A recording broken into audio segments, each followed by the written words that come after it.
रावण तीनों लोकों का स्वामी है, तो तीनों लोकों के सामने उसका वध करूंगा। अगर हमने अभी इससे बात नहीं की तो कोई भी आकर रामायण के नाम पर कुछ भी बनाकर चला जाएगा और हम बाद में सिर्फ उस पर कंप्लेन करते रह जाएंगे।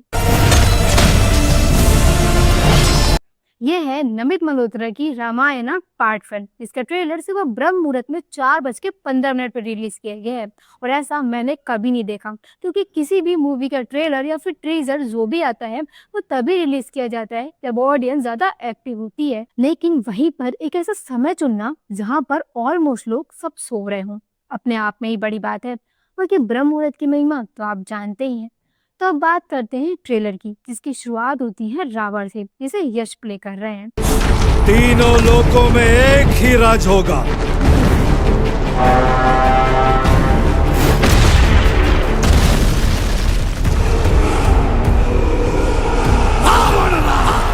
जिसे देखने के बाद मुझे समझ में आया कि इसमें राम जी के साथ साथ रावण की बैक स्टोरी भी देखने को मिलेगी कि कैसे वो इतना शक्तिशाली बना, कैसे उसने इंद्र लोक को प्राप्त किया और कैसे उसने सोने की लंका जीती और कैसे उसने तीनों लोक पर राज किया, जो कि एक बहुत अच्छी बात है क्योंकि मैक्सिमम फिल्म में हमें रावण के बारे में ज्यादा कुछ नहीं बताया जाता। वहीं वाल्मीकि रामायण के उत्तरकांड में रावण की दिग्विजय यात्रा का भी बिल्कुल सेम ही वर्णन मिलता है। उसने अपने ही सौतेले भाई कुबेर को हराकर लंका छीनी थी और इंद्रलोक पे हमला किया था। और रावण के बाद दिखाया जाता है राम जी को, जिसे कि रणवीर प्ले कर रहे हैं। लेकिन इनकी इमेज लोगों की नजर में इस रोल के लिए बिल्कुल भी सही नहीं है, पर फिर भी मैंने इनके जितने भी सीन्स देखे, चाहे वो शिव जी का धनुष खंडन हो, फाइटिंग सीक्वेंस हो या फिर वनवास वाला सीन हो, सब काफी बेहतर था, मुझे काफी सही लगे। लेकिन मुझे उनके फेस पर वो सौम्यता नजर नहीं आई जो जनरली राम जी को देख कर आती थी, और इसकी वजह शायद उनकी एज हो सकती है, क्योंकि रामायण में राम जी की आयु लगभग 25 वर्ष के आसपास है, लेकिन रणवीर की आयु उससे काफी ज्यादा लग रही है। और इसमें रामानंद सागर की रामायण के राम जी यानी कि अरुण गोविल जी दशरथ जी का रोल प्ले कर रहे हैं। और अब फिर दिखाया जाता है माता सीता को, जिसका रोल साई पल्लवी ने बहुत ही अच्छे से निभाया है और वो उनके रोल में परफेक्ट फिट लग रही हैं। और जब वनवास का सीन दिखाया जाता है तब माता सीता श्री राम जी से कहती हैं, उस वचन का क्या जो आपने मुझे विवाह के समय दिया था।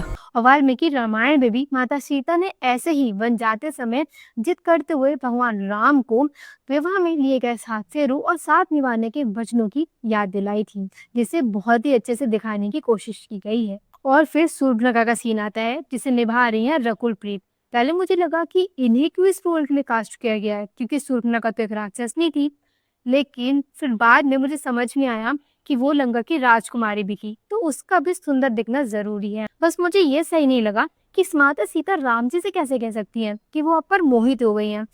वो मोहित हो गई है आप पे, क्योंकि यहाँ पर सीता जी का कैरेक्टर तो राम जी से भी शांत होना चाहिए। और लास्ट में शुरू होता है श्री राम जी और रावण का युद्ध, जिसके विजुअल्स और फाइटिंग सीन्स मुझे काफी ज्यादा सही लगे। लेकिन पूरे ट्रेलर में कहीं पर भी हनुमान जी की एक भी झलक नहीं है, जिससे साफ समझ में आता है कि इसमें सिर्फ की डिटेल्स हैं, जैसे कि रामायण की हुई। राम जी को वनवास मिला, लक्ष्मण जी ने सूर्पनखा के नाक कान काट दिए और फिर रावण ने माता सीता का हरण कर लिया, जिसके बाद राम जी और रावण का युद्ध हुआ। यही ट्रेलर दिखाना चाहता है, जो कि रामायण का कोर मैसेज है। लेकिन बस जो दानव दिखाए गए हैं वो मुझे रामायण वाली फील नहीं दे रहे हैं, वो मुझे बाहर के लग रहे हैं। शायद वो इस वजह से डाले गए हैं ताकि बाहर की कंट्री से फैमिलियर हो सके और वो लोग भी इससे कनेक्ट कर पाए। बाकी पूरे ट्रेलर में रावण को इवल दिखाने की पूरी कोशिश की गई है, जैसे कि लोगों को एग्रेसिव और टॉक्सिक चीजें ज्यादा पसंद आती है। और वहीं श्री राम जी को शांत आज्ञाकारी भगवान का अवतार बताया गया है, जो कि बुराई और अच्छाई का परफेक्ट कॉम्बिनेशन है रामायण को दिखाने के लिए। बाकी मुझे जो सही लगा गलत लगा मैंने बता दिया। बाकी पूरी मूवी तो तभी पता चलेगी जब वो दिवाली पर रिलीज होगी। बाकी आपको क्या लगता है मुझे कमेंट्स में बताओ। राम राम।